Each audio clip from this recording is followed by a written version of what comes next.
Mbote lisusu na balandi ya émission na biso ma solo na député.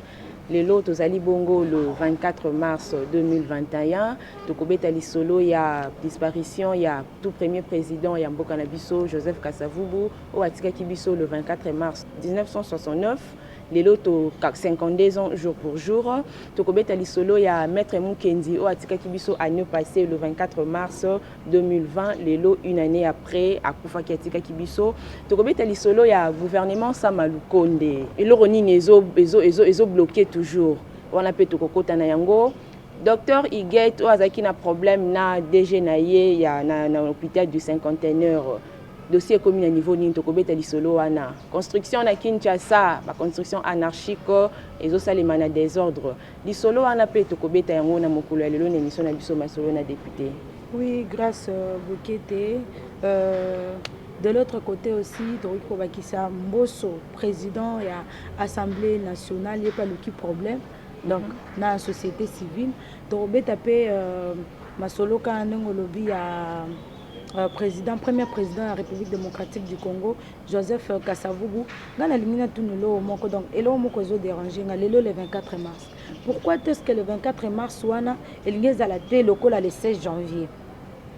Il faut comprendre le 16 janvier ça férié parce que tu perds le président de la République Yamboko. Alors le premier président qui fut premier président de la République démocratique du Congo 52 ans déjà les lots donc et l'eau à mon côté donc c'est donc tu décortiqué là-dessous par rapport à dossier à docteur Iguet Ngom na apporté qui plainte contre DG à 51 ans je précise a retiré plainte naie eza malamu to eza mabe na banzi que tokobeta pe solo wana le beli susu makambo ya ba construction jusque là nga nazo comprendre te so ke na nsele kutu koloba kutu te oyebite nzele za wapi banda ko za wapi okotela wapi po bimela wapi jusque là qui en est responsable en cas de problème nani nde akozala responsable ya ba makambo wana alors tokobeta pe solo ya gouvernement Samalukonde comme tu viens de le dire ba plénière pour na ipai ba gouvernement ipai ba député depuis ba zonga les 15 donc mona bango le sous-souté donc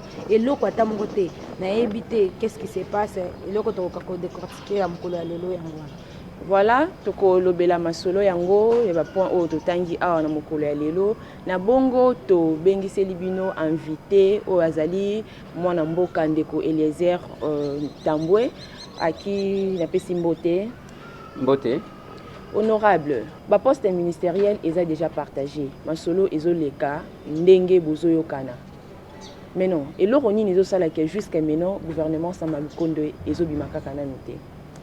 Merci beaucoup Grâce, merci na Eliezer. D'abord avant de répondre à la question ana tant que tu as la page noire tu préfères kobanda nango nous commémorons la disparition de Joseph Kasavubu le tout premier président de la République. Il faut rappeler une chose, c'est un président qui était dans l'oubli, qui était jeté dans les oubliettes. Namboka nabiso, mokolo akufa ezaki koyebanate. Et loko ya sala ezaki koyebanate. J'ai toujours félicité moi nanae. Marie-Rose Kasavubu, princesse Kiko. Ponanine, parce que c'est grâce à cette dame que bato babani kolobela Kasavubu lelo koyoka muto alobi liboso bazali kolobate ça passait inaperçu.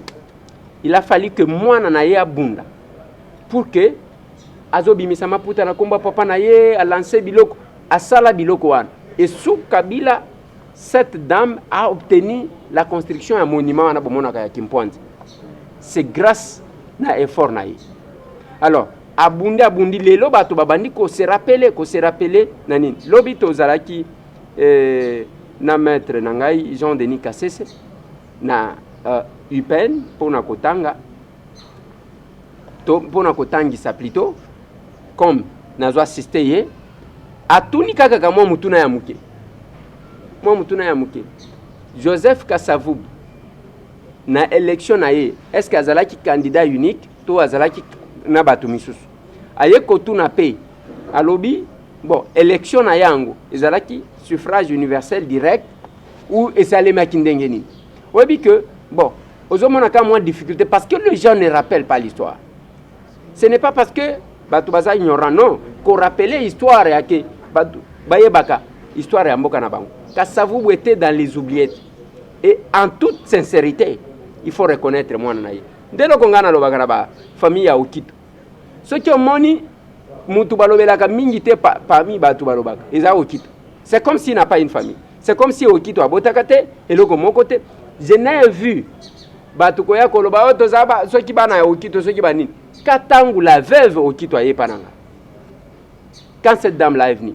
Mais bino soki bozolo bela oyo abota binote bozolo bela nani bolingina na lobela ye. Ça doit commencer par là. Mutu akoloba non, la République doit faire, oui, la République doit faire. Vous aussi vous avez votre part. Lumumba bazolo baka makambu ya Lumumba ebimaka ke mpolo na Okito bazaji kolobela bango lisute bakomaki lokola miyibi mibale bapapa ne kulusu na Christ na katikati, alors que ce n'est pas ça. Bazalaki ba responsable, Polo un grand responsable, Okito un grand responsable, batouana ba position na bango mutu salaka ke baboma ba na Lumumba, mais personne qui en parlait. Etikala jika kandengwana mutu azolo bate. La famille d'Empolo ebandi kotelema. Ebandi kotelema. La famille d'Okito. Les Losoki, au Taliban en Polo, Balobaka. Je les connais. Mais Okito, Batu Balobelakate. C'est pour vous dire que les droits n'est droit que quand on sait les revendiquer. Tango bino boyebi, même pas Kobimisa. Et ça n'a de Komoko. C'est simple, je crois, lieutenant, je crois, ou un capitaine qui était venu. Papa Naya Koufaka. Ramazani Mone Malungu. Ils ont presque père fondateur ya ba Mai Mai. Ba patriote pour nous défendre mboka. Bana na ye ba bandi ko lobela yi. Ba bandi ba imprimer maputa na. Ainsi de suite ça va comme ça. Mais lelo tango zo mona ezana batu c'est bien bon ya kotambola na komba Lumumba. Kozwa ba poste kotambola na komba batu boy. Mais batu wana famille na bango bozalaka na bango ningini. Et vous la famille ba benji bino. Dès que vous avez une famille Okito, mais qu'est-ce que vous faites pour ces Okito là que vous portez le nom? C'est quelque chose que je dois dire et je dois insister. La famille, on parle de Kasavubu, pas parce que la République a voulu parler de Kasavubu. Non, c'est parce que moi, on a à télé.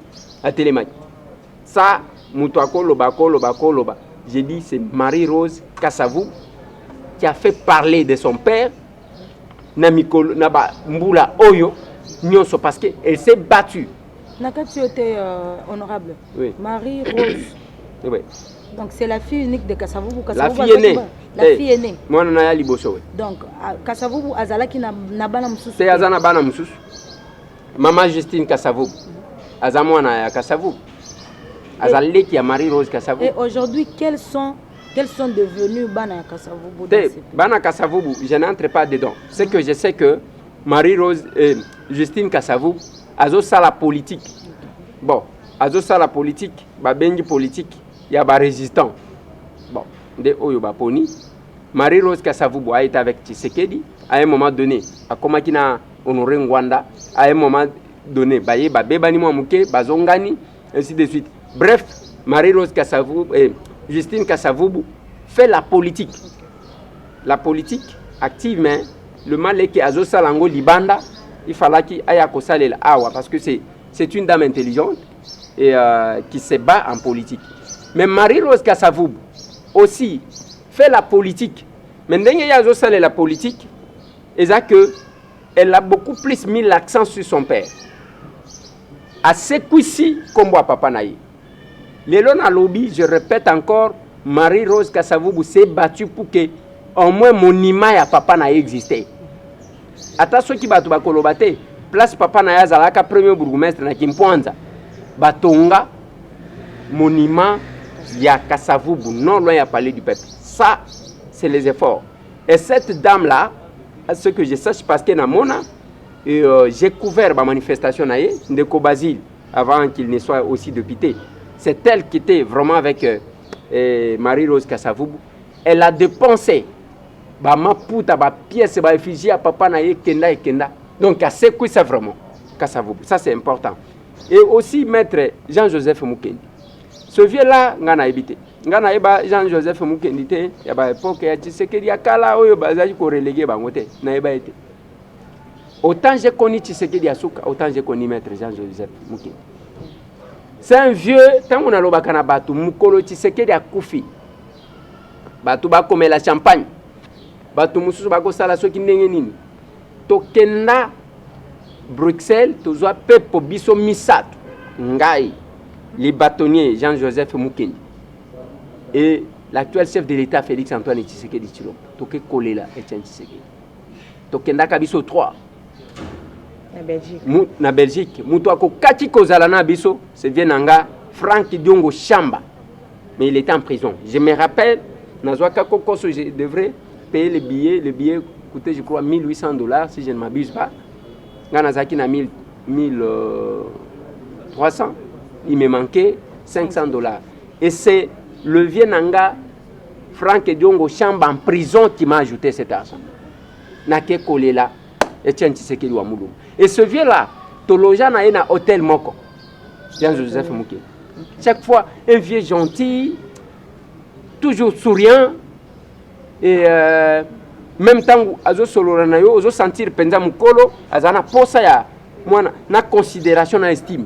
Donc, je ne peux pas manquer de me rappeler ya Batu Mibalewana na mukolo mwalelo. La question que vous posez, Sama Lukoni. Gouvernement Sam, tous les leçons qui 37 jours, ceux qui 38 jours. Depuis que le gouvernement Sam, et depuis que Sam a été nommé Premier ministre, tant que vous avez nommé Bandi, oh, Premier ministre et jeune, ce n'est pas la jeunesse, Bozo Bungarumba. Kabila avait moins de 30 ans quand il est passé chef de l'État. La jeunesse n'a pas servi la République. Total, c'est une question de compétence. Et le lot, qu'est-ce qui bloque? Bapesi, ba portefeuille. Bapesi, quota. Il y a Batuna Batu. Mais il y a quand même les mécontents. Je l'ai dit ici. Ensemble pour le changement. Avec Moïse Katumbi. On espérait avoir 8 à 9 membres et un gouvernement. Mais c'est fait que le col a Izamouké, la taille est réduite. Balobité, bino bokozwa 5,5. Donc, 5 ministères, 9 vice-ministères. Tant que vous avez un problème se poser, vous avez un média, il est mécontent, c'est Moïse. Parce que même pour consulter, on n'a pas consulté M. Tambo, on n'a pas consulté, je ne sais pas, Salomon, on n'a pas consulté, je ne sais pas, Kamitatou, ou José Ndundu, ou encore Bolengetenge, ou Kashoba, ou Francis Kalombo. On n'a pas consulté ces gens-là. On a consulté Moïse. Balobi par Nabino, Yango. Aza satisfait ou pas? Problème est cause à la satisfait, to cause à la satisfaite. Problème est que to salaki to kendaki na union sacrée, to salaki union sacrée pour na ba poste. Mais batu il faut pas retenir parce que zana batu bazo benda kabiso kuna. Te bazo wele la ba poste, te eza pour na ba poste te. Bozo lukape la pesa bino ata portefeuille régalien ata moko. On a pe bozuité. Te. Ensemble nani responsable et ensemble yo tia lobi ligambwa. Asate. C'est pour vous dire que le problème est à la poste. Mais to koti pe koti ke la ba opportuniste te. To lo bamba biso to ya ki pona ba poste te, to tikeli ba yanke oyo. Ba liana Kabila. Ba changer, bango ba changer. Donc ba changer kana bango ka. On ne peut pas laisser aux opportunistes. Mais répondre que juste un appel, il y a président de la République. Répondre, ce n'est pas parce que au komi kaka lelo, au côté armé lelo kaka, au lati peta qui général. Té, landa parcours. Ok, ne malem. Donc, il y a ce problème-là. Maintenant, qu'est-ce qui bloque? Il faut batu bazo tout. Ni nezo bloqué. Gestion des ambitions. Nazo zoa place mi balé. UDPS, candidat Babima Kebeli. Pour le moment, UDPS a déjà déposé. L'ensemble de Moïse est un problème. Mais côté de Bandeko, qui na FCC, il y a encore des revendications. L'ensemble de Moïse n'a pas aussi déposé. Pour le biais un problème. Il y a un problème. Parce que même les lots, na habité, ngate mutunazo déposé, ngate mutunazana cuisine. Et le qu'on a ébi, c'est que qu'on a problème exacté. Bien que, vu le nombre, ensemble les 8 chefs de corps, mais pour na qui ça va congolais que tokenda qui pas pour na ba poste mais pour servir la République. Oyo monani wana ils ont mis. Mais pour le moment, vous avez suivi UNC. Bazali ko revendiquer. Balobi oh ba pesi bango zamuke. Il faut au ministère à budget va conserver yango moi makambo elobami quand même moi ebele. Ça ce niveau là parce que mais motope akobo yate. UNC ministère il y a budget mais ça vous revient. Nous battons ensemble. Oui. Toyoti que va pesi yango ensemble pour le changement au ba pesi. Mais ce que j'ai dit UNC azali ko réclamer. Avec raison. Mais il faut aussi que les gens retiennent une chose. Soti Botali, la coalition ou l'alliance n'était pas entre l'UNC et l'UDPS. C'est une précision, peut-être que ça va scandaliser les gens, mais je l'ai dit. Pour preuve, Ezalaki entre Félix et Vital Kamerhe. Yango basala kamona bango bengi fati vite. Basala UDPS UNCT. Fati vite. C'est comme ça. Fati, na Vital. Fati vite. Dis-moi que quelqu'un passe dans les médias à contredire. L'alliance n'était pas entre l'UNC et allié et l'UDPS et allié. Était entre deux individus. Vital Kamerhe. Honorable, deux individus qui ont engagé par parti, qui ont une autorité morale. Implicitement ou tacitement, la coalition est entre UDPS et UNC. Oui, mais ni côté à UNC, ni côté à UDPS, magamouana a autorité morale les alagate. Autorité morale les autres tellement libabé à que, bah quand tu peux prononcer en gros milieu wanate. Alors ce que j'ai dit, et là qu'on a ébi, et ça que, au moins AFDC, tant que bazaji qu'on la campagne. AFDC est allié. Au moins, il n'y a pas de FCC cache. Tant que vous avez FCC cache. Mais pendant ce temps-là, Ezalaki Fati vite. Ce sont deux individus. Est-ce que je peux dire que la revendication de l'UNC est la légitimité? Je dis non. Parce que Kamerhe, ce n'est pas de l'orgueil.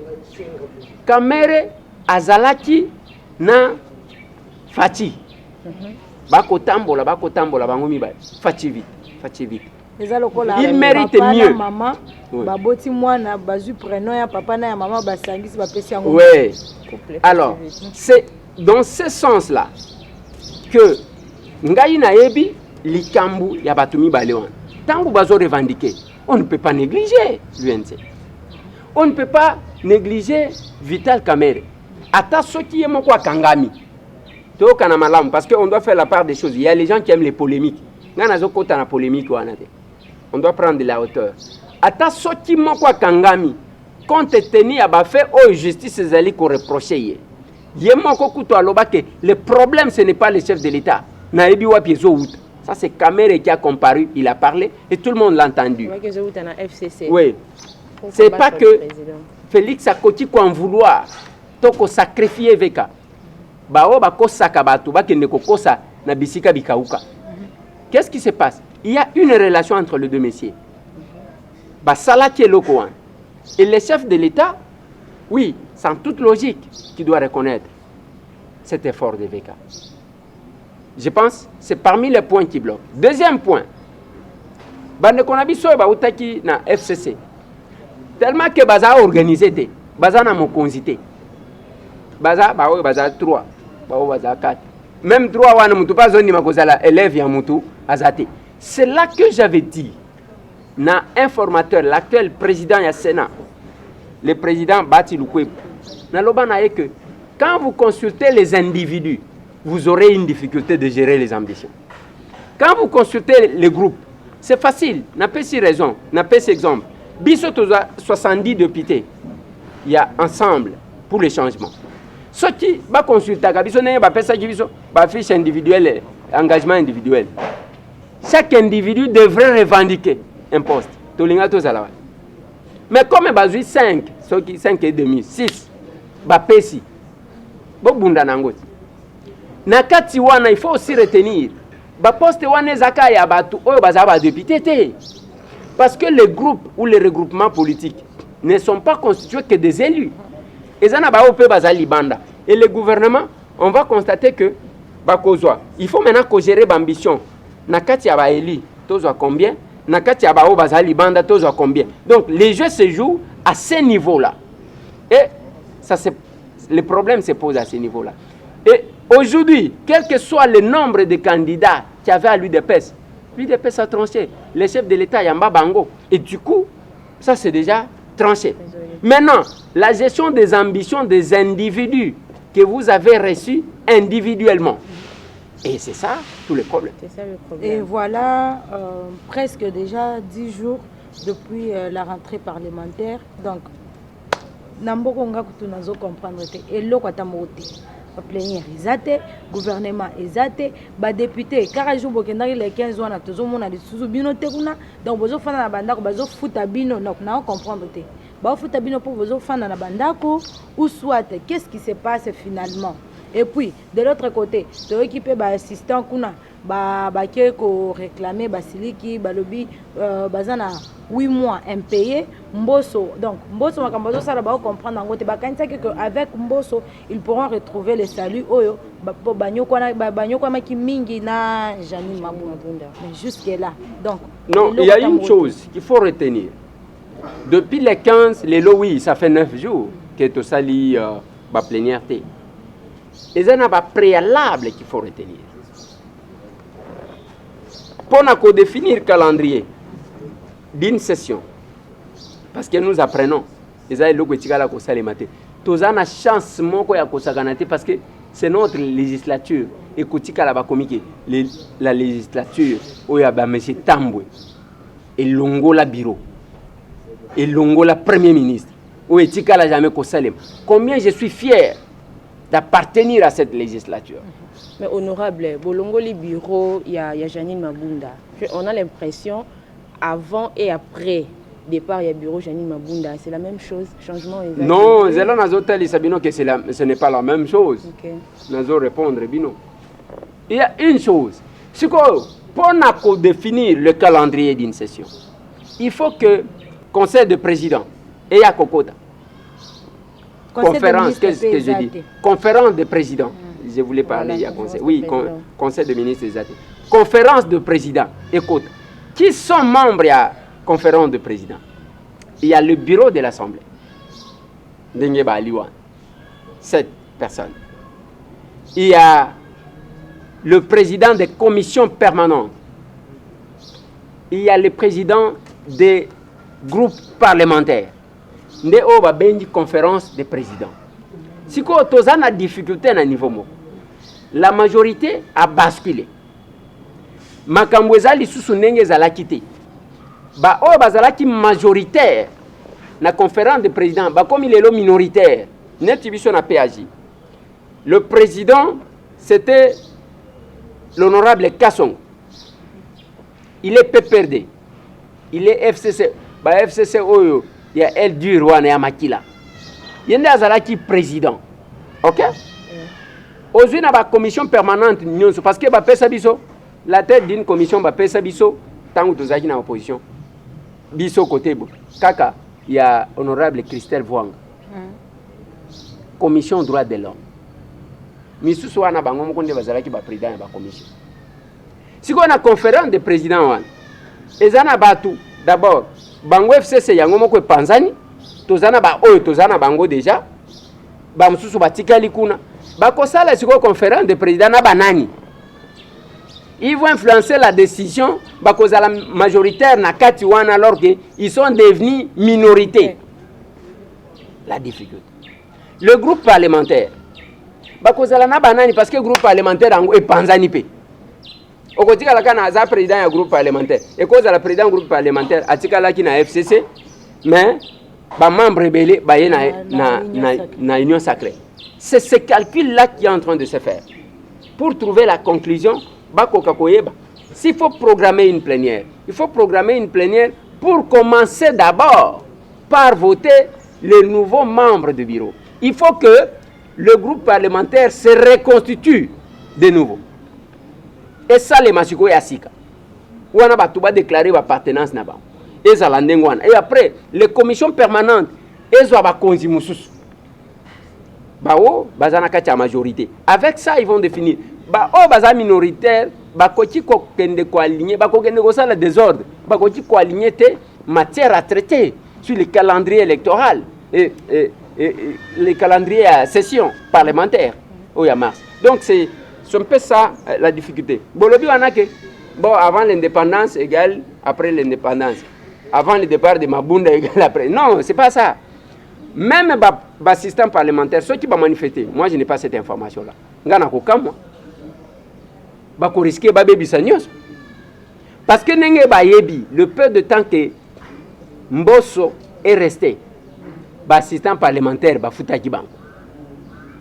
Mais ceux qui ont quelque chose qui bloque, bisogno tous a bloqué. Dans un message, notre bureau est en train de se justifier pourquoi bazo futa bisoté. J'ai le message ici nous envoyé. Est-ce que bien bazo kende parlementaire ba futa bino ndenge? Na lobi boye. Tous a ba journalier té. Au moni journalier. Nde ba futa ka soki aki. Tous a ba journalier té. Et un parlementaire, les gens qui sont pour, qui sont contre. Tokenda qui na seni, tokenda ko sani. Tokenda ministère de l'agriculture. Tant que tozo kitawana tozo tambola au nom de quoi? On a un musala qui parlementaire. Parlementaire, musala parlementaire des akaka ko vandate. Même ko concevoir ba proposition de loi. Ça ne se fait pas là-bas que bazangi sibino lokola bana classe ba pe sibino allez dictez. Comment ça écrire? Non. Parlons de la CENI honorable. Président et Assemblée nationale honorable Mbosso. Ndenge, la présidente honoraire Janine Mabunda, tout le monde qui est attaqué Ronsard na poche. Azala qui pour na Ronsard, babi misé na tête à CENI.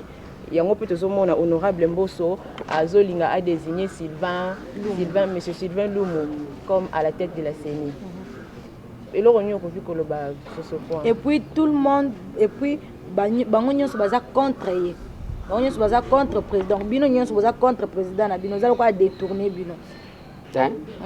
Ngana za contre président okochanga na kitunga na yo soki outi nango wapi wapi. Ah yo poza pour que na nyoza monsieur Sylvain azala na tête. Ezabo été problème ezaya Sylvain Lumute, problème ezaya président Mbosso ndenge bazozo wana te. Je vais vous dire. Problème ezabo. Les débats se fait entre ceux qui sont pour que on doit commencer par la réforme ou les réformes na ba loi au État lycéen. OK? Les autres disent on doit commencer par réformer avant de nommer. Ça c'est les uns. Les autres disent que non, on peut désigner les membres, les réformes peuvent venir après. C'est tout ça le problème. Et vous avez entendu la Mouka attaquer d'abord l'Église catholique. Mais là d'abord, ce que je ne comprends pas, l'élément que je n'ai pas exploité, c'est de reconnaître que quand mon vieux Martin Fayoul a dit qu'il faut des fois oublier ma divergence pour privilégier les intérêts supérieurs de la nation. C'est là que je l'attends. Réfléchir ça. Ah ouais, est-ce que les deux tendances se contredisent? Non, bazo se contredire. Sauf que bazolo bon même moment moyen muto bayokana izate. Izalo ko ngana zolo bayo zolo nena koyoka moninga. La nature impose que quand l'un parle, l'autre c'était pour écouter. Quand l'autre aussi va commencer à parler, l'autre doit se taire.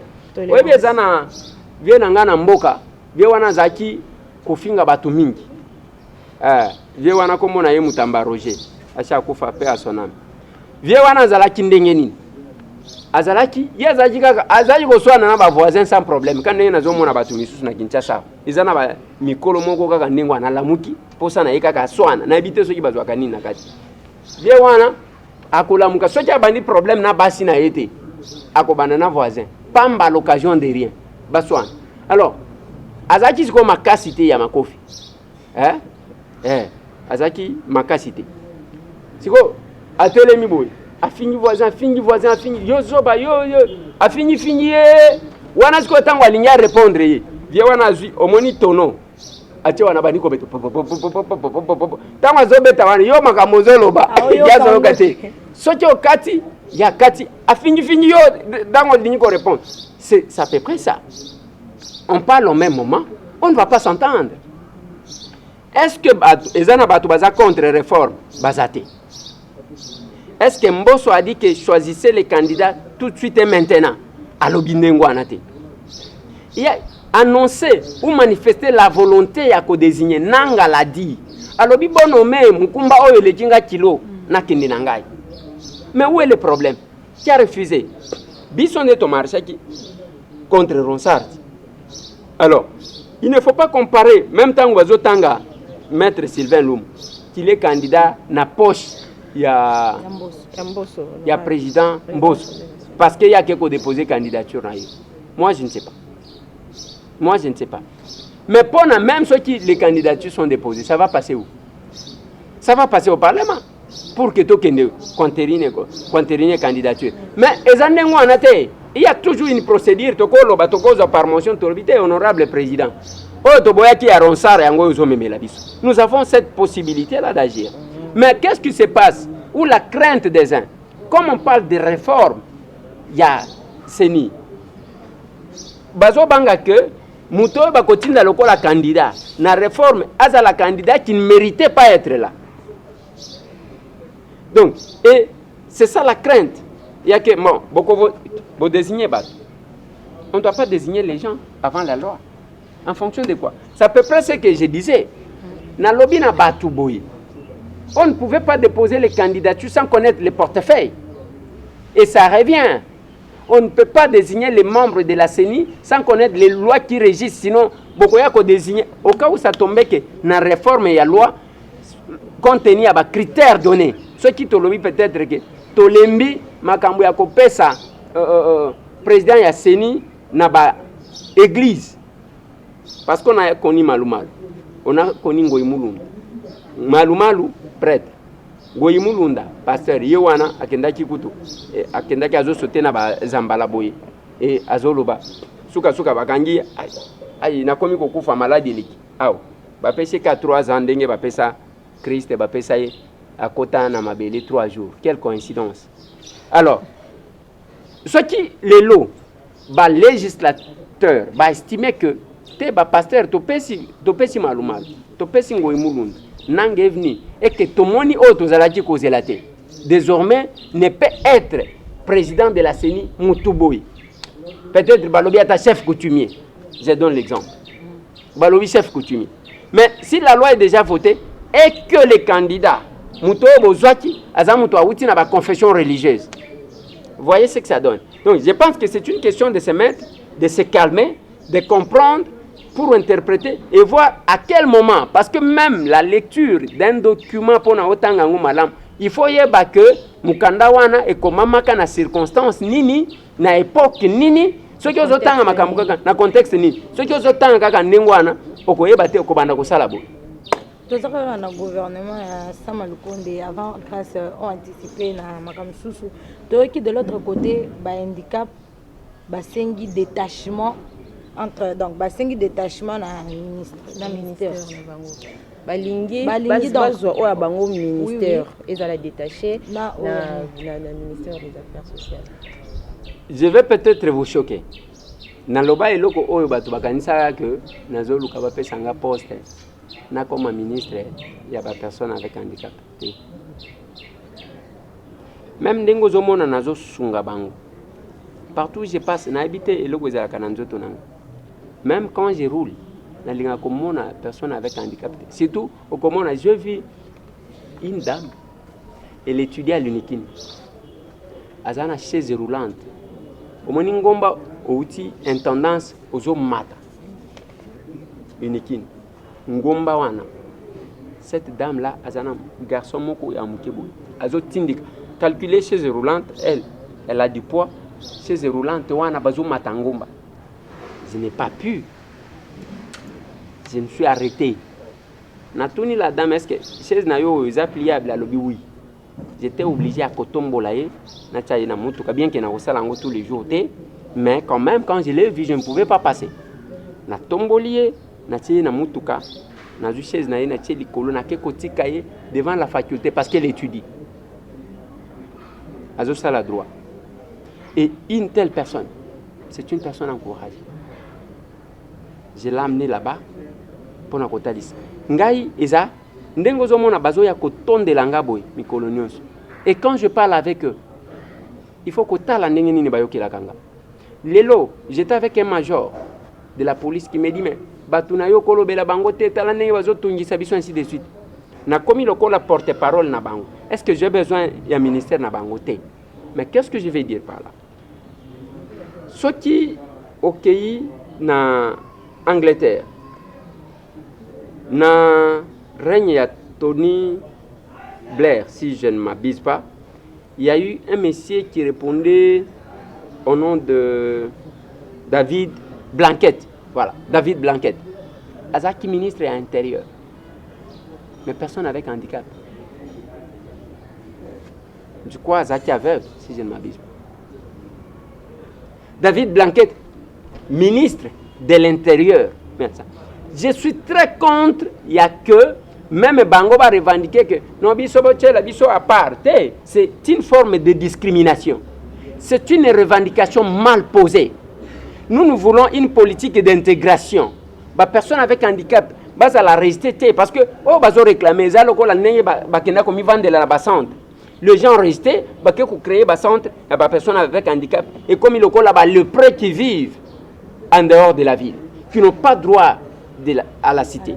Donc et c'est cette politique là que nazanango compte. Tango banomaka maître je ne sais pas son nom la ministre déléguée à ba personne avec handicap. Moi j'étais contre. Et ça, la forme, il y a discrimination. Si les chefs de l'État m'avaient consulté, Tolinga qui causoyait le col à juriste, tu es ministre de la justice et garde des sceaux. Akamba personne valide. Mais personne avec handicap, Bozu Bopessier, Akamba personne avec handicap, Zakolobake, Bozu Abino Parabo déranger, Biso Lissuste, Bokeneko Vanda. C'est une forme de discrimination. Mais nous voulons la politique de l'intégration. Tout mener même vie. Et c'est là que la mutation proposé qu'il faut que ça l'école, il n'y a pas personne avec handicap à part. Non. Il y a discrimination. Non, bah, je estime que ceux qui va détacher bango bazu ministère na bango batier ou carrément muto moko ba nommer muto na pas handicapé à relate likamuna bango parce que yé moko aza concerné. À relate yango koleka bazu susu. Tous en expérience madame. Ba nommé ministre délégué. À part kolati sabatu ba polo au chef de l'État depuis Simbaki n'a évité ceux qui ont kolobani. Qu'est-ce qui s'est fait? Qu'est-ce qui a changé dans ce secteur? En toute sincérité, on n'a aucun problème contre quelqu'un. Qu'est-ce qui a changé? Alati bapa chabat et pas naïe na résidence naïe. Oko kendo kuti ba personne avec handicap nengo zokuta bangwa. Ceux qui baza laka. Alors, tozana période ceux qui en ningité ba vidéo monana. Akolobate que moi je n'aime pas ça. Les soldats qui sont devant sa porte, combien? Moi, chez moi, je n'ai pas de militaires. Mais attendez. Ils viennent, ils entrent. Nayambaka bango nanda kunangai. Tosolo la kananda kunanga. C'est cette relation. Tant que vous avez tozo solo na bango bazo seka nazo animé bango na lobi na bango no Nicolo nazo kaka poser à bala une personne une femme avec handicap. Tout ça, c'est cette intégration là. Batu bazana poser affection wana. À latinini parce que batu bazar na domaine wana mutu azana état wana à cause de la tendance à se victimiser. Comment tu as toujours la tendance à se victimiser? Oui. Handicap c'est un état d'esprit. Est-ce que wana yo mutu lobi ozolo bango français malam. Yebisanga combien de personnes avec handicap batanga en termes de pourcentage? Oui, mais c'est ce que j'ai dit effectivement. Pour les moyens, je suis pour les personnes avec handicap. Parce que l'État a en charge. Et ça problème à l'État qui a en charge. L'État, côté la Constitution, les blessés de guerre doivent être pris en charge, mais l'État doit être. Avant de commencer à l'État, tu bandana na famille. Nengo zawana, grâce, yo zawana, ozana ndekona yo. Qui avec handicap. Bako préféré batindio na classe, batiki wana. C'est ça, discrimination ozomon. Donc, o babenga ka kufa lelo lobi musika. Bakangeli na ndako bapaya baye, baju bakangeli. Kangela yakuna. J'ai toujours félicité cette dame maman Elodie qui a congotisme. Cette femme là aye azana bana nayi aluki même ndenge nini ya kotal. Ba bana ba autiste boyebi que c'est un calvaire. Il faut baboti bazala na bolingo koleka. Naza ezana mama siko azana Lausanne et azana mwana na Jirandi.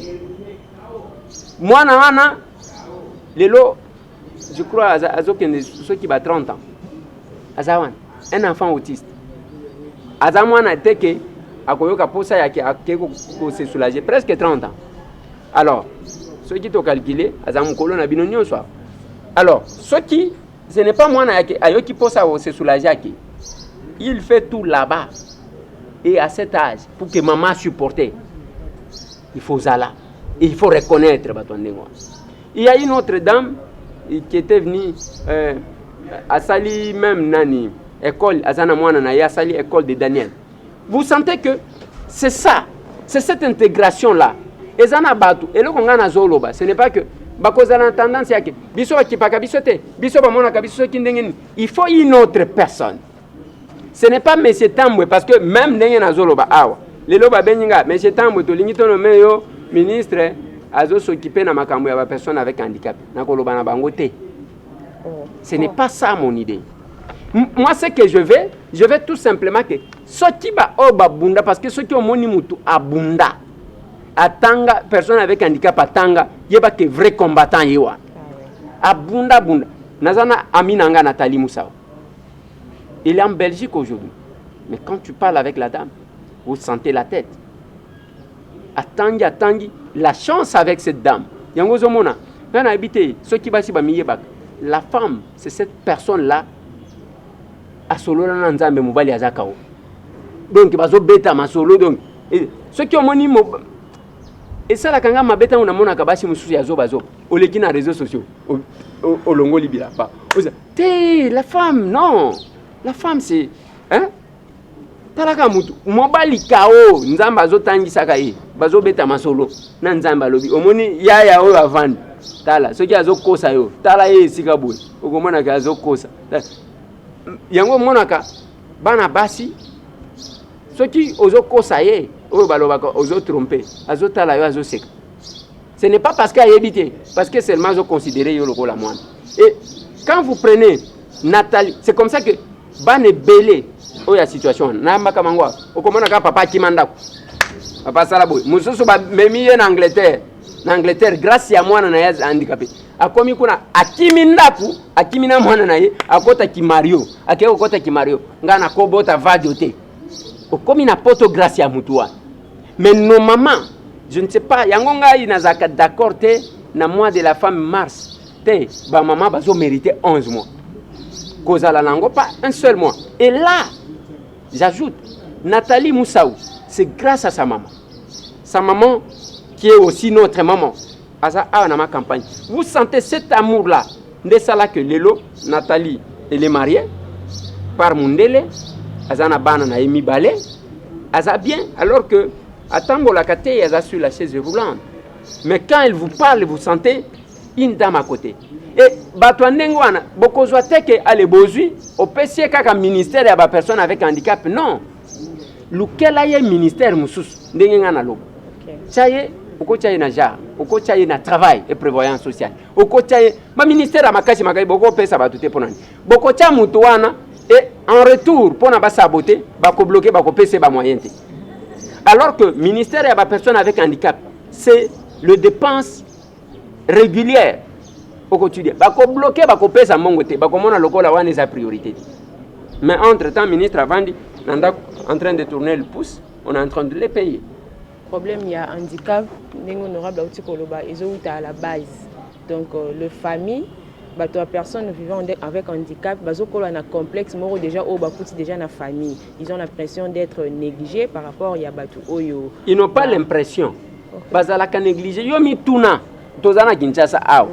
Kende na ba centre ya ba personne avec handicap ko mona bazo vivre na ba condition moko insupportable. Mais batu wana est-ce que bazana ba famille na bango te? Si, bazana ba famille na bango. Famille basundola bango. Allez, famille a sundolier parce que pour eux l'intérêt est en mesure d'action oyo do kenaïwa. Mais zana batu akokene. Nathalie Moussa que je parle, c'est une dame. Elle est là pour le moment, elle supporte d'autres personnes. Elle supporte d'autres personnes. Même Biso Awa n'a pas sa moninga sourire. Nathalie a envoyé déjà l'argent autant de fois. Pour Nato Sungabat. C'est une personne avec handicap. Donnons la chance à tout le monde. C'est comme ça que la loi sur les personnes avec handicap. Oh, honorable Eve Bazaïba Portail. J'ai insisté dans la commission. Madame la ministre, oh, déléguée, personne avec handicap sortante. Azoyo Kangai. Naloba, nous devons privilégier les quotas. Il y a des cooptation, tant que handicapé combien.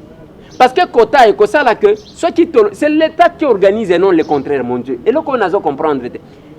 À ce stade où nous sommes, ce qui te lobby que toute entreprise, toute société, Moutunion soit à fond l'activité à engager a réservé 5% de la personne avec handicap. Donc comment on a balabala parce que pour nakobongisa awa tout le monde a quand même aux États-Unis même libanda mboka okuta okomona mutu moko lokola kizengi mais azo travailler tant azo travailler wan on tient compte ya ndenga zali bako tenir compte ya ba retard aye retard na musala bakozala na ye très rigoureux ndenge bakozala na ba personne valide. Je pense que c'est ça. Si on fait ça to komona bangote parce que ba supermarché awa admettons supermarché ils ont engagé 200 5%, ça va nous donner combien? 10 personnes. Ok? Ça va nous donner 10 personnes. Tous 10 personnes. Pour nous classer, biloko na ba rayon. Il faut que ta classe. Ata ta classe en ba mususu to mona ka bangona libanda na ba supermarché wana telemi kaka neti azosala mutu azomona ke oyo azamutu na bango akisi soki na yibi bakokanganga. Alors que c'est pas le cas. Omoni namona na Walmart aux États-Unis maman moko aza mulaibo azabo mais azana guichet bazwa kaka tabouret ya mulaiba chai soki ozakuna ko eba teke azamu kusende wana mais peut-être à travers maboko mais batselenine atelemi wana elle travaille, vous comprenez. Il faut apprendre à donner du travail aux gens. C'est ce que nous avons souhaité. Batouana baza discriminés en commençant par leur famille qui les abandonne, batiki bango bakende na ba centre parce qu'il n'y a pas d'espoir. Voilà, honorable, parlons du dossier Dr Huguette. Il y a déjà un cinquantenaire à retirer plainte. Tolobani. Il y a deux choses qu'il faut retenir dans ce dossier. Il y a Liboso et Zaba docteur Basanganaki qui a la déclaration contre Ndekona Bango, Kolobake, à Kosaki Makambu, Azaki na négligence. Kotali Sabango ke Boko Saki Bato, vous êtes obligés à se réunir Nengo Sanganaki Wana, Bolo Manabatuke Boko Saki. Pourquoi? Parce que le monsieur Azed, ceux qui Azed, comment on a dit Azed, l'Indien là, il a demandé pardon par écrit. Il s'est adressé à la dame. Asenye Bolimbisi, na komekaka lisusu te limbisa ngai. Ayaki ntunga. Yango moni bato babimaka lokola bato makasi. Mutu wana kenda pona ko beta Félix Kabange. Place collègue na Félix Kabange, il faut accepter. Et aussi Félix Kabange, en ce moment na acte oyo eleki na cinquantenaire. Olingaki oloba, obanda kolata fachi béton. Parce que yo ministre en fonction sous Joseph Kabila oyo zakaka, toza bato FCC parce que bato FCC bangwan. Vous avez été humiliés. Rien qui s'est fait. Mais awa, le tout puissant Z, oyo a humilié kayo. Asakani kana munganga moko. Il pouvait avoir raison. Vungure. On a vu Luzolo Bambi, ministre de la Justice en fonction, na Kitambo anomoni batongi. Joseph Kabila lakaba to akotonga morgue ya munene ezawat basombi sombi. Luzolo akita place wana lisa c'est bête ministre en fonction de la justice. Lisa c'est le cas na litoi toi. Bang. Sous Kabila tout était comme ça. Lelo Félix Kabange, moi je pensais que il faut besoin besoin micro parce que bokobanaka ko yamangate. Nous sommes nombreux les députés. Même lobby boko yamande comme sous c'est pas que moi sur le plateau. Besoin micro na bino. Bokende. Et pas Félix Kabange. Botendre un micro. Ce qui a en toute honnêteté, il faut qu'il reconnaisse que les choses ont changé. Parce qu'il a été humilié. D'abord, bande konabiso ba Congolais, moni degré tant on a zolo bake. banchor na biso ezaka biso moko bato bazobomisa bandeko na biso na est biso moko kaka banchor ezaka biso moko parce que à ce stade où nous sommes ndeko na bino a été humilié violenté par un Indien bino parce que bolingi bosala jedu bosala déclaration a fait ceci mais lui-même a reconnu il a demandé pardon par écrit ngai bakanga ngai bakangi sanga et pas actuel collègue nanga Ngoïka Sanji basenga ngai il faut senga pardon par écrit ndengo monaki journaliste muso azangi sonya azongi pe na télévision mboko yo isa soni oh senga pardon par écrit na lobby je suis sur la bonne voie je ne demanderai jamais pardon parce que na posele likambute yenda zo kosa parce que ayedi makambo asalaki ngana yamba collègue na ye gouverneur pour na droit de réponse o basalaki na yelikam ayebi ya lobi chobesha nde na lobi mbo omoni mabele sakana na batu nyonso mais mukolo emeka comme la Christ et ninganaka et puis il est sorti eza mutu nyonso te ko bima le tout puissant parce que bato amakasi basuka azada sukit John Numbi mbango Kalev mbango donc eza ndengo wana chaque chose a une fin et il faut le reconnaître les loba docteur oyo basangana ki basali déclaration pona koloba ke raconter n'importe quoi sur leurs collègues place bazali faut bayoka soni parce que nous avons la vidéo et aujourd'hui nous avons les excuses du DG. Il y a DG par écrit pardon na komekate azobondela téléphone na yo ango na kofuta. Ça c'est d'un côté. De l'autre côté, je parle du côté du docteur Huguet. Docteur Huguet, il faut voir bakamakambo akosala. Ah ouais, comme que non voilà, na linya futa nga téléphone one heure moko tripotaki yango ta bamsu. Téléphone nini ekutaka $12,000. Téléphone bapesi montant $12,000. Ndenge toyoki. Non, c'est pas ça. Batu ba soutenir jeune fille, ma collègue Christelle Wang. Ake pour na ko soutenir. Na moni ye docteur angona ebité soki ba lobaki na ba moni longi na yote alati lokola musulman. Après docteur na lobi boye soki olimbisi les akola kisake ce n'est pas pour ton argent que je l'ai fait. Il fallait que docteur Huguet Ngom asala eloko wana to mona que il n'y avait pas d'autre intérêt. Yo pe ko vanda kate parce que ezape bino ndengwana jeunesse ya Facebook. Olia ko traiter ba médecin ye wana to kenda kape ba hôpital. Yo wana na Facebook chérie tu me manques. Chérie tu me manques yo na musa. C'est quoi cette histoire là? Donc ce sont des choses. Ngana habité na pesa ka conseil. Des fois na bande ko na biso ya basi na télévision. Au moins c'est tout ce que ozana mobali o asalaka. Il ne faut pas yo une paresseuse.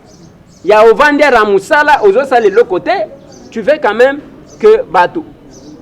Aya kota na bolembu na yo, yo wan era Moussala ya makasi moi makasi Batou mutu. Azo baluka, chérie tu me manques. Chérie tu me manques. Nakata na ya to vendre to bana kotala, o bana ko poser un problème. Yake, manita ke ceux qui n'anga c'est quoi cette histoire là? C'est la même chose. Yo ke Moussala docteur Ngombe ceux qui ngombe. Huguet. Ok, yo wana na Facebook, mutuazo kufa aw. On peut estimer que tout n'est pas aussi mauvais. Il y a oyo indien asali. Moi zana état, il y a gravité. Yo munganga na ba serment na bino.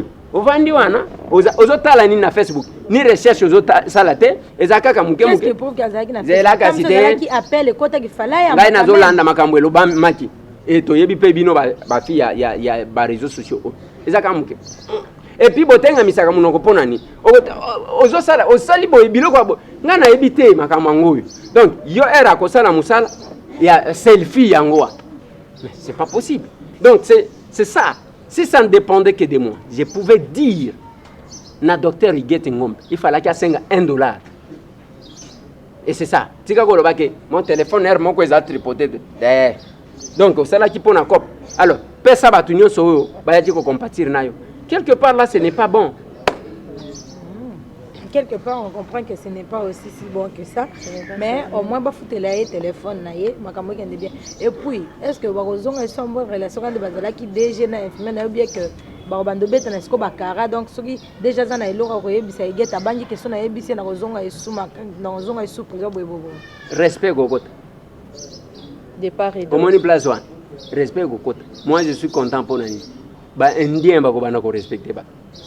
Nalobi na yo ke mwana mobali wana ayimilie le ministre en fonction Félix Kabangi na komeka ko bengela bino ye soki akolinga bokende kotuna ye mwa mutuna moko akoloba je vais me réserver. Collègue, je vais vous appeler hein. Baya bobeta masolo na député. Voilà, mon amboka tokomi bongo na masolo ya construction na Kinshasa. Masolo ya construction tozo comprendre qu'est-ce qui se passe. Muto tonga kotoyo nzelo ozoyebana te. Construction anarchique o babengaka na lopoto ya français. Eloko nini ezosalema ba permission na bazozo yango pa nani nani aza mokonzi oyo akoki kokata likambo oyo po to éviter na ba modèle ya construction wana. Soit ezaba to cadastre ndé bazokata mapango en désordre, raison pour laquelle mutu na otonga na ndenge na yenga lingi. Désordre zo uta wapi honorable. Il y a une chose dans ça. Au moins nazo zoaka ministère par ministère pour vous expliquer. J'ai été formé pour ça. Pendant 5 ans. Archange na bango Jacob Niemba, mutu atangi sanga chance. Devo Sikitoko. Maker Munzeli. Jean-Denis Kassese, ba prof nanga wana nazotanga na kosisa nyonso bango nyonso te. Prof Ngoi. Tout ce monde là, batangi sanga, j'ai fait 5 ans ya kotanga politique.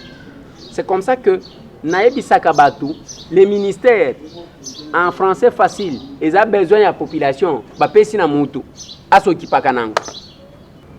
Omoni, tangu tozolo bela makambu ya ministère d'abord ya urbanisme et habitat. Boko pesa mutu kaka nengo anate. Ye musala na eko tia désordre, akobana koteka bandi pe ko profiter. C'est pas possible. C'est pas possible. Et à ce stade où nous sommes, ce ministère-là, parce qu'il y a une télé, Oyo, Olobi, et ça, banani bazoteka mapango. Et combien de fois aussi, bon, ministre Angope a Kitikuna. Et nous avons les compétences. On a compétences dans il y a urbanisme et habitat. Même alors, j'ai un livre ici que je recommande aux gens de lire. Léon Bouyouamboui, Urbanisme et habitat au Congo-Zaïre, de 1960 à 1997, devoir de mémoire.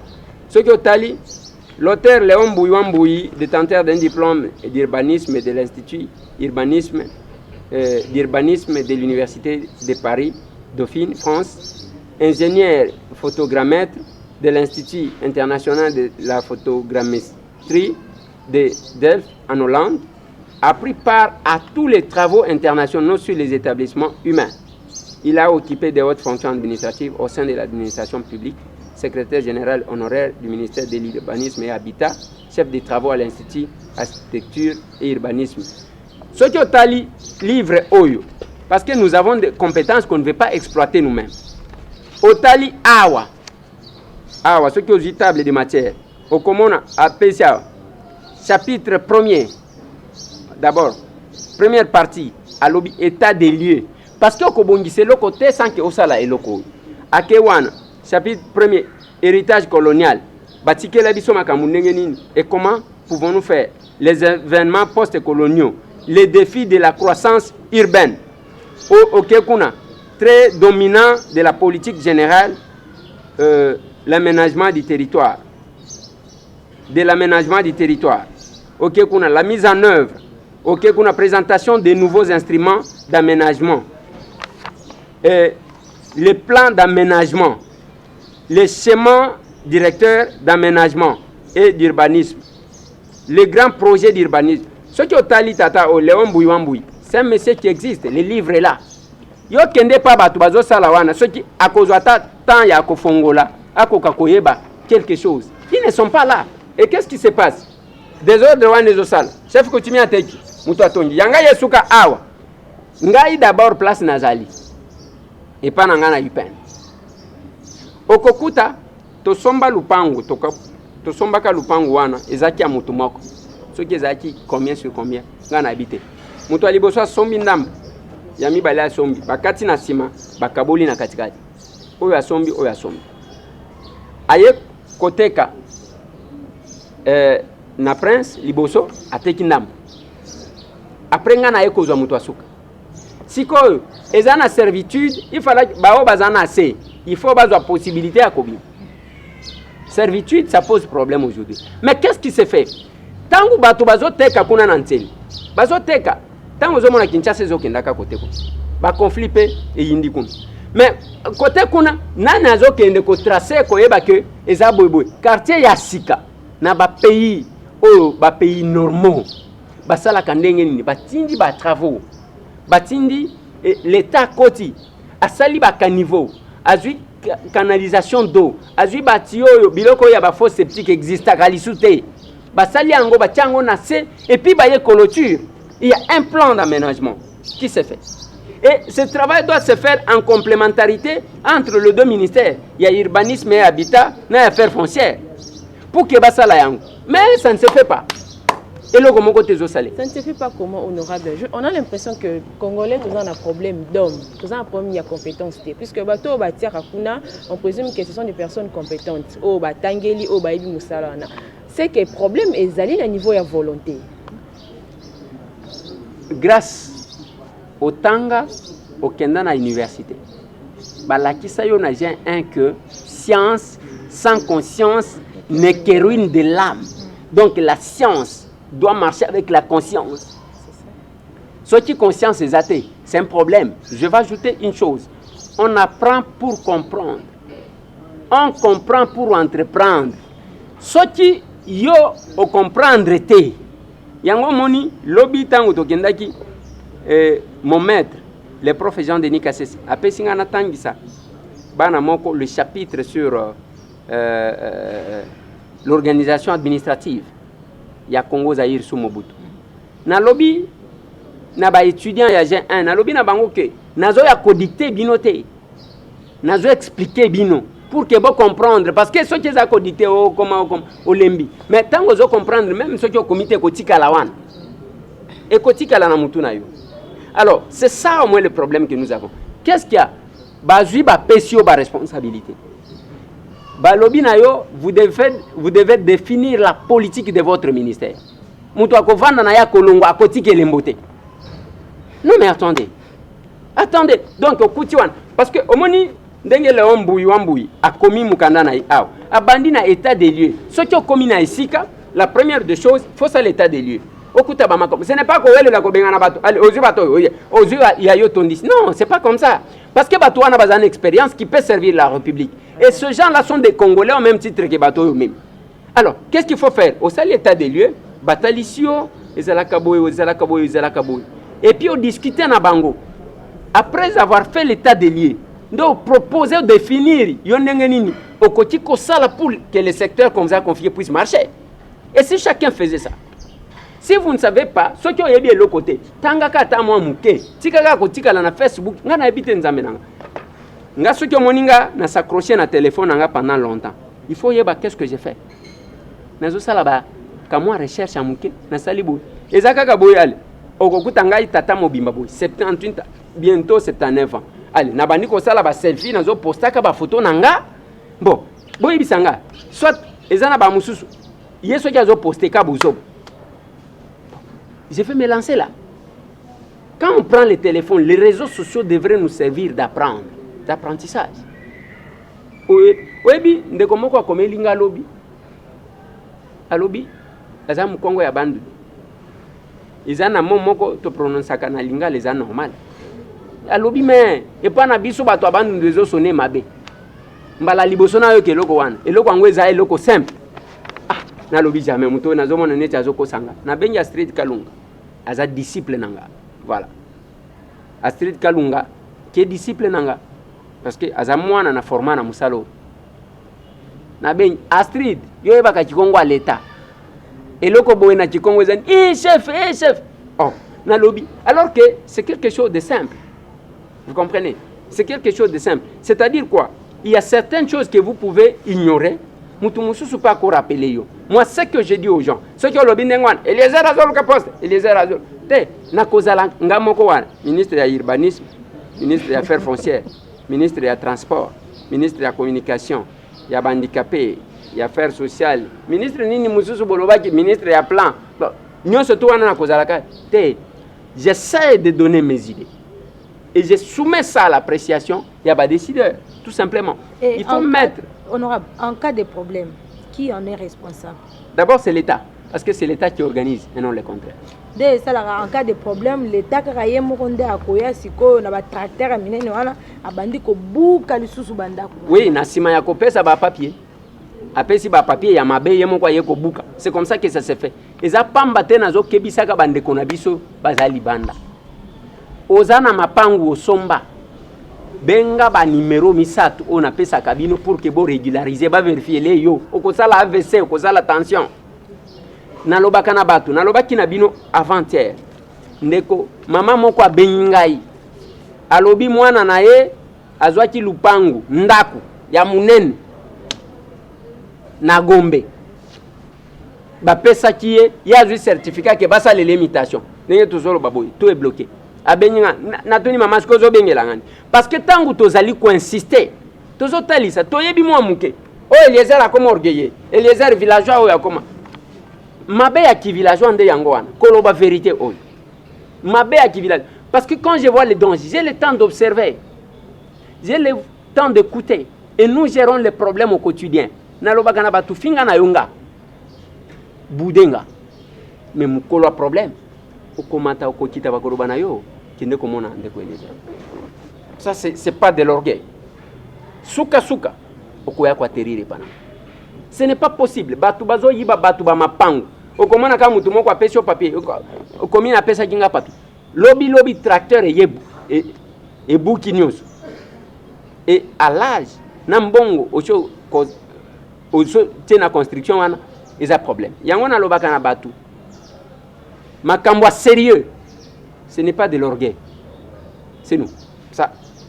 Là, c'est chez nous qu'il y a du sérieux. Je crois que ça en est fini pour aujourd'hui, mais avant de clôturer, grâce Beauté, que si tu as quelque chose à ajouter avant que invité Nabiso appelle sa mot de la fin. Voilà, bongo toko lukapeto intéressé ba honorable misusu ba député misusu ba homme d'état au tozana bango na Congo pour na koluka ko développer sur les problèmes qui se passent dans la société Nabiso. Toujours une émission Nabiso na masolo na député. Honorable Ndeko Eliezer, est-ce que vous avez un mot de la fin à propos de l'émission? Oui, voilà. Merci beaucoup. Je ne fais que vous dire merci vous deux. Et pour Nayango, quand vous bolobi, ma solona député Zaka Yangate, Tokobenga Bakalonji beaucoup Yamba Mango, honorable Félix Kabange. Je pense qu'en ce moment, à cause de la quand même na Iloko Yakoloba et beaucoup Yamba, pas seulement bah honorable Mike Mukeba et Bazakuna et l'honorable Christelle Voanga, vous pouvez aussi l'approcher, Dos Ndombasi. On a autant des acteurs qui peuvent intervenir, pas seulement le député, mais quand même beaucoup de choses. Je ne peux que dire merci aussi à téléspectateurs Nabiso. Nous surtout à Koloba, il faut retenir que la République a besoin de la contribution de chacun de nous. Armée, tu as capturé il y a Kodeko. Kodeko bazaba congolais to bazaba to économie. On doit essayer, il y a quota là, qu'est-ce qui se passe à l'est?